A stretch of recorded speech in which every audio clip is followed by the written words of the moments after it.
এই মেয়েটি একদিন রাস্তা দিয়ে হেঁটে যাচ্ছিল, তখন আরো একটি মহিলা এসে পিছন থেকে তার পাঁচটি ফেরত দেয় আর বলে, ম্যাডাম আপনি পাঁচটি ফেলে রেখেছিলেন। তখন মেয়েটি পাঁচটি নিয়ে সামনে হেঁটে যাচ্ছিল আর পাঁচটি খুলতে সে দেখতে পায় তার পাশের মধ্যে অনেকগুলো টাকা মিসিং। সে ওই মহিলাকে ডাক দেয় আর বলে, এদিকে আসো। আর কাছে আসতে বলে যে, তুমি আমার পাশ থেকে টাকা সরিয়েছো, টাকাগুলো ফেরত দাও। মহিলাটি তখন বলে যে, আমি তো ম্যাডাম কোনো টাকাই সরাইনি। তারপরও মহিলাটি বলে যে, ঠিক আছে ম্যাডাম, আমি টাকাগুলো দিয়ে দেবো। আর মহিলাটি তখন চলে যায়।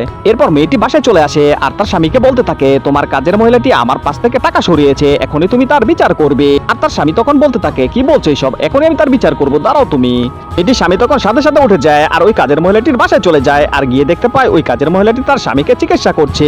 কাজের মহিলাটি তখন বলতে থাকে, ম্যাডাম সত্যি আমি আপনার পাশ থেকে টাকা সরিয়েছি, কিন্তু আমার স্বামীর এই চিকিৎসার জন্য আমার স্বামীকে দেখতেই পাচ্ছেন কতটা প্রতিবন্ধী ও অসহায় ও রোগ জীবন যাপন করছে। কিন্তু তখন বলে, তোমার স্বামী অসুস্থ, এটা তুমি বলো, অবশ্যই তোমাকে টাকা দিতাম, তুমি কেন চুরি করলে? যাই হোক, এই টাকাগুলো এখন থেকে তোমার। তখন এই মহিলাটি অনেক খুশি হয়ে যায়। মেয়েটার ভালো কাজের জন্য একটি লাইক তো দিতেই পারেন।